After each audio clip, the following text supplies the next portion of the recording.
What happens when Hollywood's most beloved wisecracker walks straight into a late-night studio, only to face a host at his absolute breaking point? What followed was no ordinary TV banter. It was a live, on-air implosion, a chaotic verbal firefight that forced producers to call security and ended with Ryan Reynolds being physically removed from the Late Show set. Before I walk you through this jaw-dropping incident, do me a favor, tap that subscribe button and drop your theory in the comments. What really triggered Stephen Colbert to snap in front of millions? The cameras were live, the audience electric, waiting for a fun, light-hearted exchange. Ryan Reynolds strolled onto the set, radiating that familiar smirk he's known for. Everyone expected laughs. But what unfolded was the most uncomfortable live interview in recent memory. From the moment Ryan took his seat, Colbert's energy was off. He shuffled his note cards aggressively, visibly agitated. His first question? A loaded jab. You're here promoting another movie. Tell me, Ryan, do you ever get sick of playing the same smug wise-ass in every single role? A ripple of awkwardness passed through the crowd. Reynolds blinked, caught off guard by the venom in Colbert's tone. Still, the Canadian in him kept his expression polite, though his signature grin tightened ever so slightly. Well, Stephen, Ryan replied smoothly, I guess it's ironic hearing that from someone who's been cashing checks playing the same fake intellectual for over a decade. At least I switch up my outfits now and then. The audience tittered nervously. Colbert's jaw flexed. That was satire, Ryan. A cultural critique. You wouldn't understand. What you do, it's just coasting on your natural sarcasm. If we're calling it acting at all. Ryan leaned back, amusement fading, posture hardening. Sure, Stephen. I just show up and be myself. Funny how people still enjoy watching me. Meanwhile, I wonder, when was the last time anyone laughed at one of your punchlines because it was actually funny, and not just polite applause because they thought they had to? The crowd sucked in a collective breath. Colbert's hand slapped his cards on the table, abandoning them. He fixed Ryan with an icy stare. You're questioning my comedy on my turf? I've been making people laugh long, before you figured out how to be funny without a teleprompter propping you up. Oh really? Ryan shot back, voice rising just enough. Because from where I'm sitting, it seems like your career peaked about 15 years ago. You've been desperately clawing to stay relevant ever since. How's that battle going? Because judging by your ratings, not too well. Suddenly the room wasn't sure whether to laugh or leave. The light-hearted tone had evaporated. This wasn't a scripted skit. Colbert's ears burned red. Ratings? Oh, you want to go there? Let's talk about your box office disasters. Ever heard of Green Lantern? Or should we pull up the footage of you groveling to Disney, begging them to resurrect Deadpool because no one else wanted you in their film? Ryan stood, hands balled into fists. His smile? Gone. At least I own my flops. I don't wear a mask of political satire while sucking up to corporate overlords. Green Lantern sucked, I admit it. I wear it. What I don't do is pretend to be a moral compass while reading safe jokes from a teleprompter. I don't pretend my network gig is high art. Colbert pushed his chair back, rising to his full height. His usual composure? Completely gone. You think you're above me, Reynolds? I've interviewed presidents, helped shape national discourse, done more for this country's political awareness than you could in 10 lifetimes. Ryan's laugh was sharp, acidic. Political awareness? You mean softball interviews, Stephen? Cozy chats with politicians who use you for soundbites? Face it, you've become everything you used to mock. The worst part? You don't even notice it. The studio had gone frigid. People glanced toward the exits. Colbert's hands quivered with fury. You know what your real problem is, Reynolds? Colbert's voice sliced through the tension. You think making a joke about your own garbage movies somehow makes you charming. But all it proves is that you don't care. You don't care about the craft, the story, or your audience. You just show up, collect your check, and recycle the same, hey, I'm Canadian bit until everyone's numb. Ryan took a step forward, his smile now razor-sharp. And you know what your problem is, Stephen? His tone dropped to a venomous whisper, just loud enough for the studio mics to catch. You are so desperate for validation, you forgot how to be funny. You traded your natural instincts for applause from people who wouldn't cross the street to help you if you fell. At least when I coast, I don't pretend it's art. Colbert slammed his hand on his desk, so hard his coffee mug rattled. Get out, he barked, face blotchy with rage. Out of my studio. I don't need some D-list action, star lecturing me about comedy. Security. Ryan scoffed. Your studio? Let's get one thing straight, Stephen. This is CBS property. You're an employee, same as me.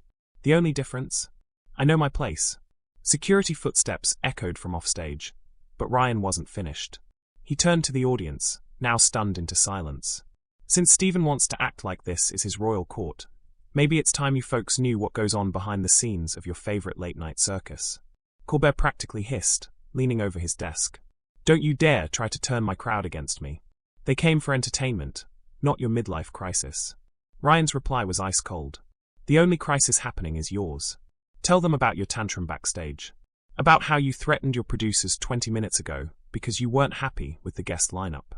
Tell them how your ego couldn't handle being the fallback option, while bigger names went to other shows.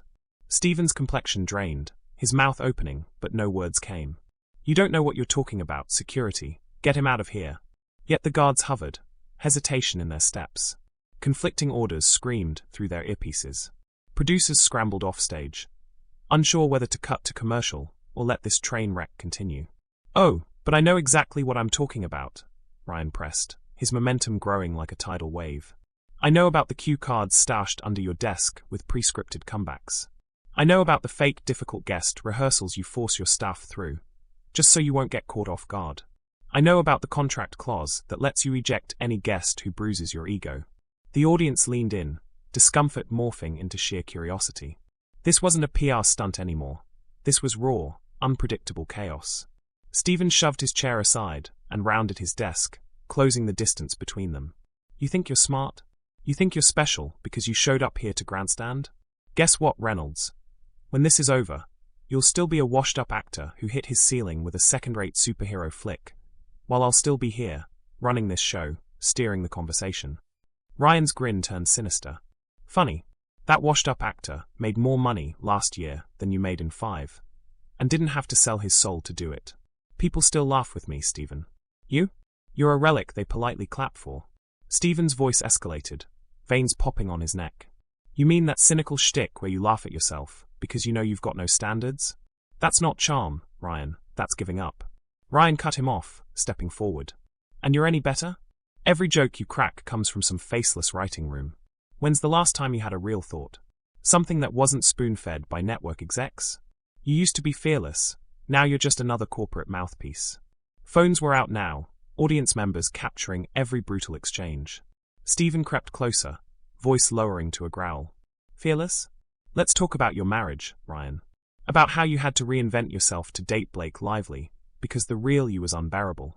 How everything you project to the world is a polished, hollow image because the man underneath is empty. The room gasped. Ryan's grin vanished, replaced by something dangerous.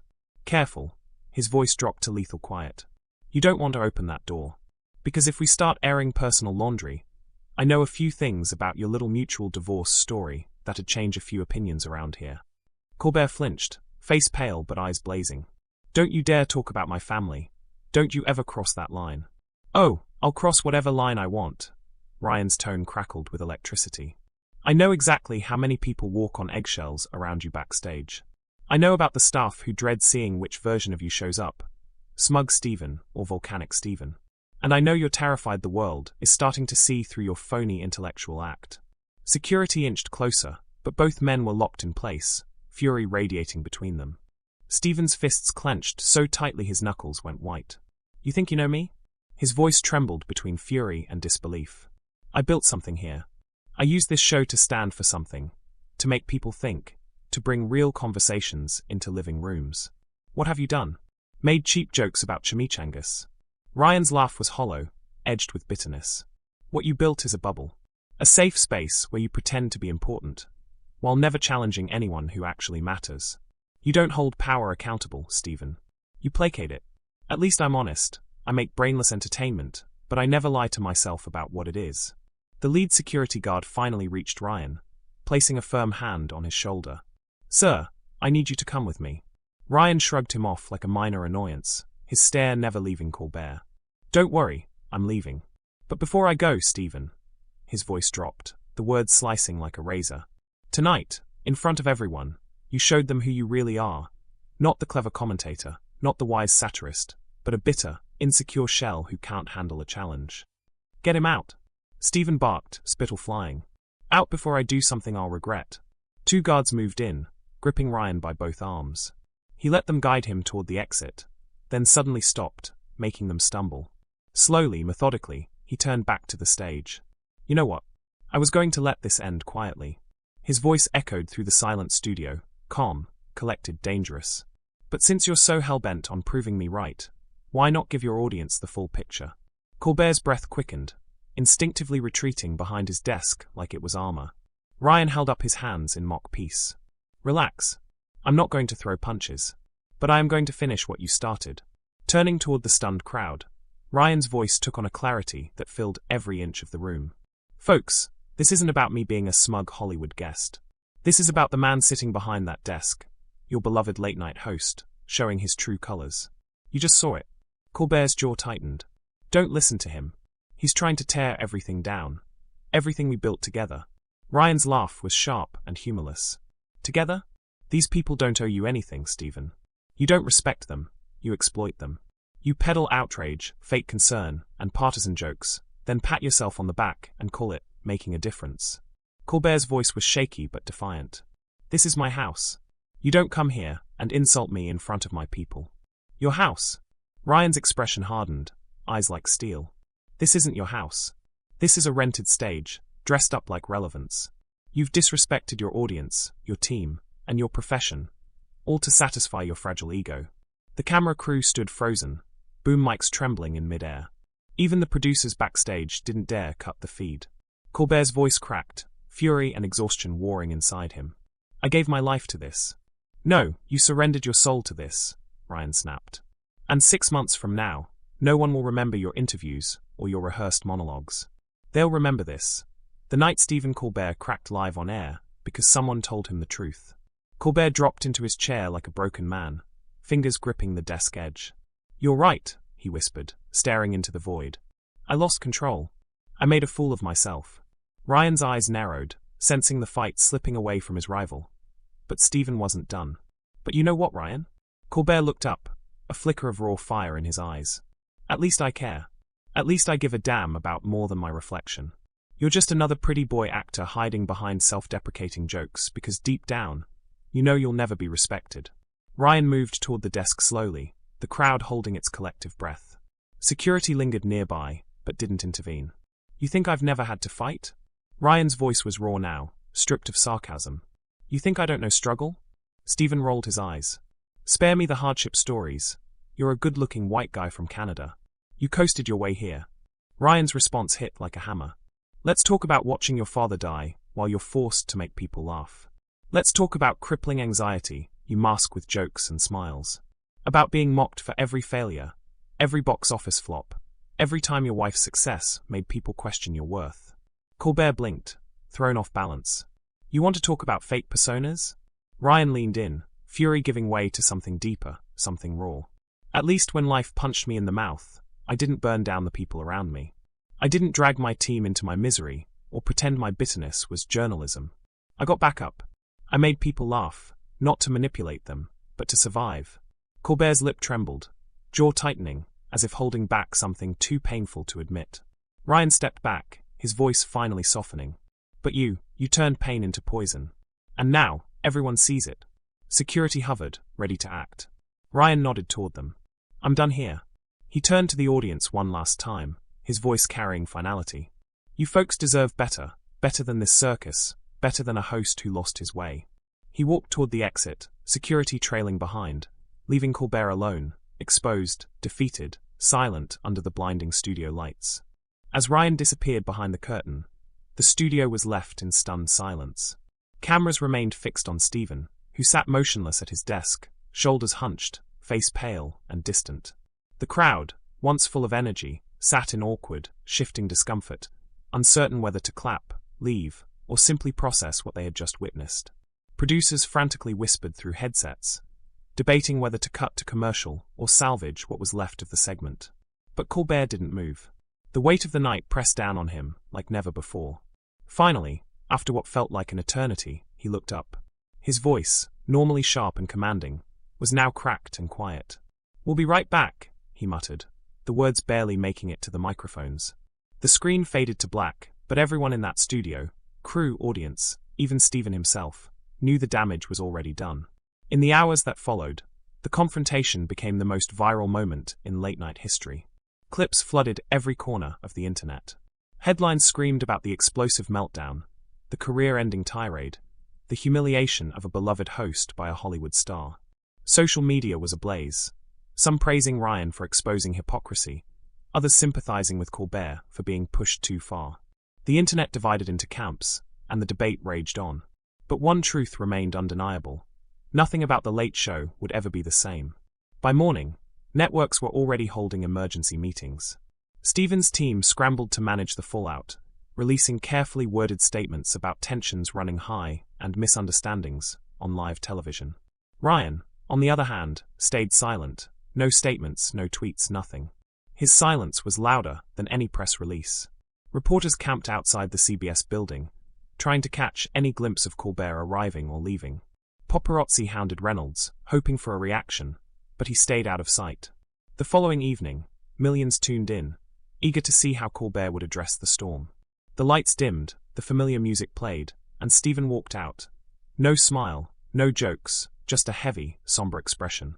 He stood in front of his audience, hands folded, the weight of the previous night clinging to him like a second skin. "I could come out here and pretend nothing happened," he began, his tone measured. "But that would be dishonest." The audience was dead silent. "I let things get personal. I let emotions take control." "That's on me," Stephen admitted, each word dripping with remorse. "This show was built on honesty, on humor, on respect, and last night, I failed on all 3 counts." There was a long pause before he continued, his voice shaking slightly. "To my audience, to my crew, and yes, even to Ryan, whether or not he accepts it, I apologize. It wasn't scripted, it wasn't polished, it was raw, vulnerable, and human." And in that moment, some of the tension in the room seemed to ease, though the scars remained. Ryan, miles away in Los Angeles, watched the clip but remained publicly silent. Sources close to him claimed he had no regrets. He said what needed to be said, one insider revealed. Over the next few weeks, the dust slowly settled. The Late Show continued, but the atmosphere had shifted. Jokes were more cautious, interviews more restrained. The ghost of that night lingered in every laugh, every scripted segment. Meanwhile, Ryan's popularity surged. Offers poured in, talk shows, interviews, book deals. But he turned down most of them, choosing instead to let his work speak for itself. Yet, the industry had learned something that night. Beneath the charming smiles and polished performances, raw emotions simmered in even the most seasoned performers. The veneer of showbiz was thinner than anyone wanted to admit. In the end, both men carried their scars, Colbert humbled but determined to rebuild, Reynolds unapologetic, perhaps even stronger. And the audience? They were left with a moment they would never forget. A brutal, unfiltered glimpse behind the curtain of fame. And so, the legend of that infamous night lived on. Not just as tabloid fodder, but as a cautionary tale of pride, pressure, and the very human flaws beneath the glittering lights of Hollywood. If you were shocked by what went down on live television, don't forget to hit that like button and subscribe for more uncensored Hollywood moments. What do you think really triggered Stephen Colbert's meltdown? Was Ryan Reynolds out of line, or did Stephen finally reveal his true self? Drop your thoughts in the comments below, and I'll see you in the next video.